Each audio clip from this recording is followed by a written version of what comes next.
Target with PS Parihar channel में आपका स्वागत है। आइए शुरू करते हैं और देख लेते हैं कि आज के दैनिक रोजगार समाचार के इस वीडियो में विद्यार्थी जीवन से संबंधित कौन कौन सी सूचनाएं हैं। तो वीडियो को जल्दी से लाइक कर दें, शेयर कर दें। जिन छात्रों ने चैनल को अभी भी सब्सक्राइब न किया हो तो जल्दी से सब्सक्राइब कर लें ताकि आप लोगों को इसी प्रकार की ऑथेंटिक और सॉलिड अपडेट्स सबसे पहले मिलती रहें। आगे बढ़ने से पहले एक सूचना है उन विद्यार्थियों के लिए जो विद्यार्थी बीपीएससी टीआरई 4 की तैयारी कर रहे हैं। अब सभी अभ्यर्थी अगर प्रयागराज में कोई ऑफलाइन कोचिंग करना चाहते हैं तो यहाँ पर एक बड़ी कोचिंग आ गई है, द ऑफिसर्स एकेडमी, जिसे आप लोग यहाँ पर देख सकते हैं। यहाँ पर 1 to 5 प्राइमरी के भी बैच चलेंगे, जूनियर के बैच चलेंगे, टीजीटी के भी, पीजीटी के भी। और ये ऑफलाइन कोचिंग का पता है स्वराज भवन के जस्ट सामने कामधेनु रेस्टोरेंट के बगल में। यहाँ पर ये इनका फ़ोन नंबर भी लिखा हुआ है जिसे देख सकते हैं।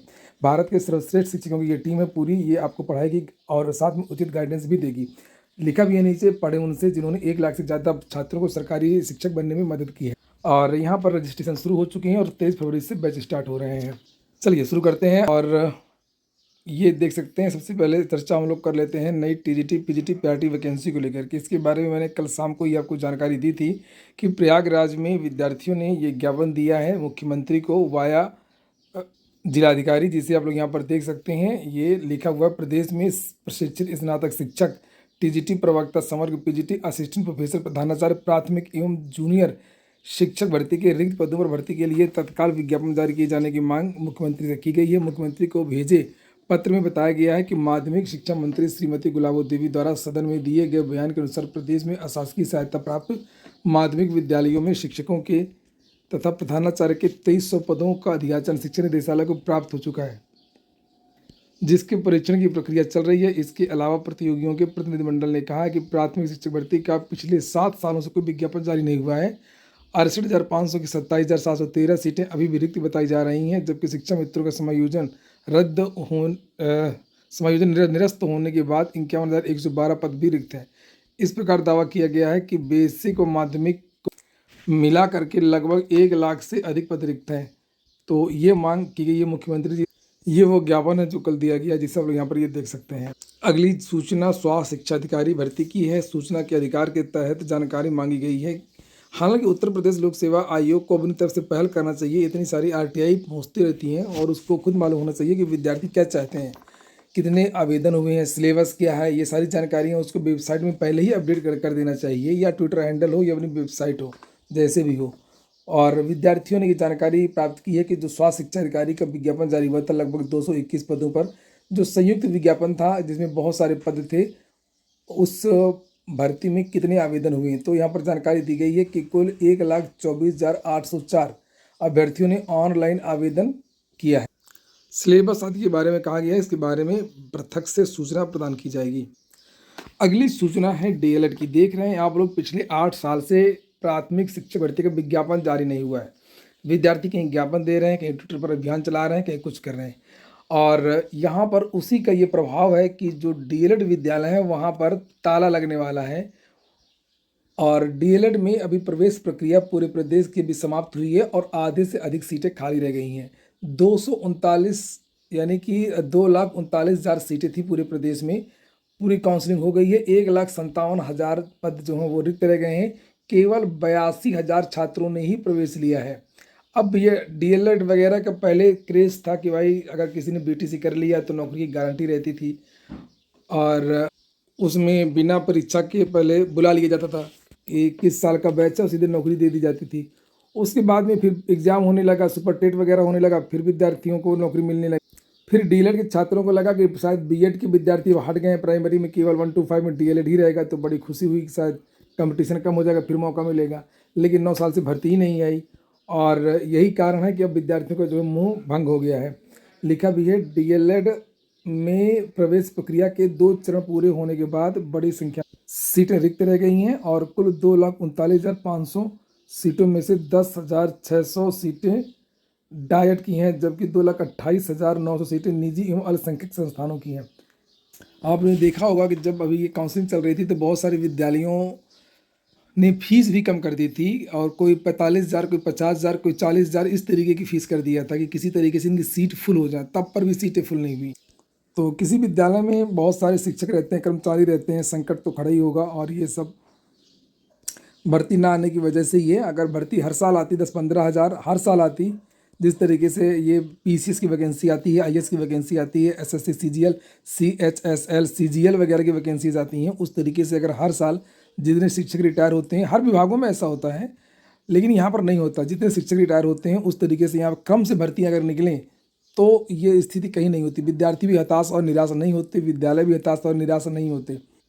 तो स्पष्ट है, ये लिखा है यहाँ पर, बड़ी संख्या में सीट खाली रहने से शिक्षक प्रशिक्षण पाठ्यक्रमों के प्रति घटती रुचि और निजी संस्थानों में नामांकन की स्थिति पर सवाल उठने लगे हैं।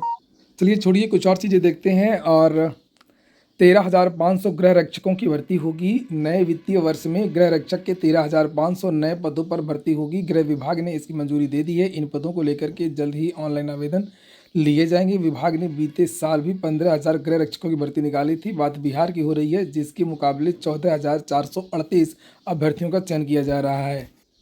रेलवे की भी एक महत्वपूर्ण सूचना है, 11,127 असिस्टेंट लोको पायलट की भर्ती होगी।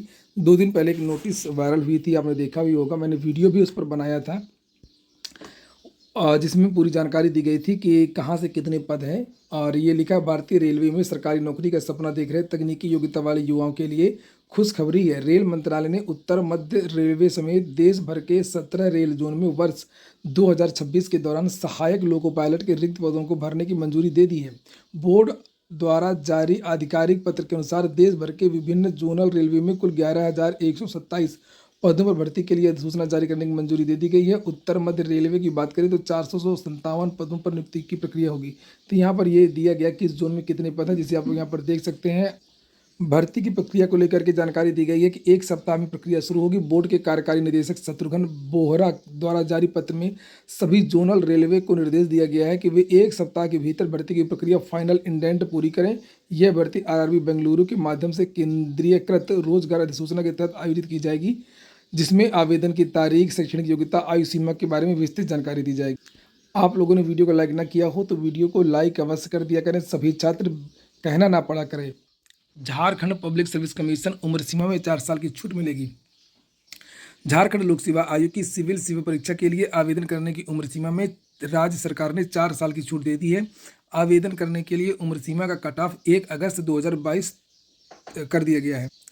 आपदा मित्रों को होमगार्ड भर्ती में प्राथमिकता मिलेगी। मुख्यमंत्री योगी आदित्यनाथ ने ये घोषणा की है। शिक्षा मित्रों ने मुख्यमंत्री जी का आभार जताया है, क्योंकि उनका मानदेय बढ़ाया गया है।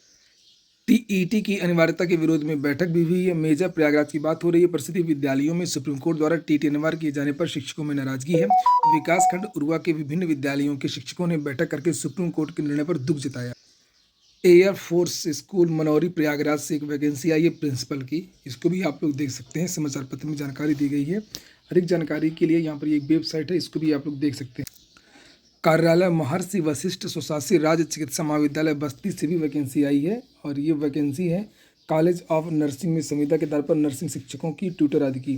तो इसको भी देख सकते हैं, इसका इंटरव्यू होगा, और ये वेबसाइट है, वेबसाइट में लिखा हुआ है कि सारी जानकारी मिल जाएगी। बीएड के आवेदन चल रहे हैं संयुक्त प्रवेश परीक्षा के लिए। यहाँ पर देख सकते हैं बेरोजगारों को भी कमाई का जरिया अब बना दिया गया है, और लिखा कि बीएड की फीस बहुत ज़्यादा बढ़ गई है। आप लोग खुद सोचिए, बेरोजगारों के 10 रुपये भी बहुत होता है, लेकिन यहाँ पर 400 रुपये बढ़ा दिया गया। ये देखिए लिखा है, इस वर्ष प्रवेश परीक्षा के शुल्क में बढ़ोतरी की गई है। समान और ओबीसी वर्ग के लिए आवेदन शुल्क 1650 रुपये तय किया गया है फॉर्म डालने का। फीस में इस वृद्धि को लेकर के छात्रों में नाराजगी है, और यहाँ पर लिखा है कि पूर्व छात्र संघ अध्यक्ष राज सिंह ने इस फैसले का विरोध किया है। उन्होंने कहा कि बीएड का फॉर्म अक्सर वे अभ्यर्थी भरते हैं जो कम वेतन पर निजी स्कूलों या अन्य जगहों पर काम कर रहे हैं। उनके लिए यह फीस एक बड़ा आर्थिक बोझ है, और उन्होंने बड़ी फीस को तत्काल वापस लेने की मांग की है। साथ में चेतावनी भी दी है कि यदि यह मांग पूरी नहीं होती तो छात्र संगठन आंदोलन करेंगे। तो ये जो फीस के लिए पैसे लिए जा रहे हैं, टोल के लिए पैसे लिए जा रहे हैं, तो सरकार जो वैसे टैक्स लेती है जनता से, प्रत्यक्ष कर अप्रत्यक्ष कर, वो पैसा जाता कहाँ है, ये समझ में नहीं आता है। कम से कम सरकार को स्वास्थ्य, शिक्षा, जो मूलभूत चीज़ें हैं वो तो निःशुल्क करना ही चाहिए। उत्तर प्रदेश लोक सेवा आयोग की एक भर्ती है जिसकी सीबीआई जांच चल रही है। एपीएस 2010 वाली अपर निजी सचिव, उसको लेकर के भी कुछ जानकारी दी गई है। उत्तर प्रदेश सचिवालय में कार्यरत अपर निजी सचिवों की पदोन्नति को लेकर के एक बार फिर से विवाद हो गया है, और लिखा है कि निजी सचिव भर्ती 2010 से चयनित अधिकारियों की पदोन्नति के मामले में सचिवालय प्रशासन विभाग ने महाधिवक्ता से राय मांगी है कि क्या किया जाए। ये कदम तब उठाया गया जब केंद्र सीबीआई ने 23 अपर निजी सचिवों को मुख्यालय तलब करके पूछताछ की है। सीबीआई ने जांच अपनी आगे बढ़ाई है, लेकिन सीबीआई जांच बहुत धीमे चल रही है। उत्तर प्रदेश लोक सेवा आयोग से ये उम्मीद नहीं थी, उत्तर प्रदेश सरकार से खासतौर से ये उम्मीद नहीं थी। लोक सेवा आयोग तो बहुत सारी चीज़ें छिपाता है, लोक सेवा की बात करना छोड़ ही दीजिए, वो क्यों करेगा। और लेकिन योगी सरकार से ये उम्मीद नहीं थी, ये था कि आईसीबीआई जांच होगी तो कुछ लोग पकड़े जाएंगे, कुछ भर्तियां निरस्त होंगी, नए विद्यार्थियों को मौका मिलेगा, लेकिन ऐसा कहीं कुछ नहीं हो पाया। लिखा है यहाँ पर कि 2017 में योगी सरकार ने आयोग की कुछ भर्तियों की सीबीआई जांच कराने का निर्णय लिया था। प्रारंभिक जांच के बाद 4 अगस्त 2021 को सीबीआई ने आयोग के तत्कालीन परीक्षा नियंत्रक प्रभुनाथ और अज्ञात कर्मचारी बाहरी व्यक्तियों के खिलाफ चयन प्रक्रिया में कथित धोखाधड़ी के आरोप में एफआईआर दर्ज की थी। जांच प्रचलित रहने के बावजूद भी सचिवालय प्रशासन विभाग ने इन चयनित अपर निजी सचिवों का स्थायीकरण कर दिया था, वरिष्ठता सूची जारी कर दी थी और उन्हें एपीएस से पीएस बना दिया गया था, निजी सचिव ये। और इनको सीबीआई ने बुलाया था और इसी को लेकर के महाधिवक्ता से राय मांगी गई है। आज के वीडियो में इतना ही। पूरा वीडियो सुनने के लिए बहुत बहुत धन्यवाद। फिर से बता दूं, अगर आप लोगों ने वीडियो को लाइक ना किया हो तो वीडियो को लाइक करके ही जाएं, और जिन छात्रों ने चैनल को अभी भी सब्सक्राइब नहीं किया है तो सब्सक्राइब भी कर लें, ताकि आप लोगों को इसी प्रकार की ऑथेंटिक और सॉलिड अपडेट्स पहले ही मिलती रहें।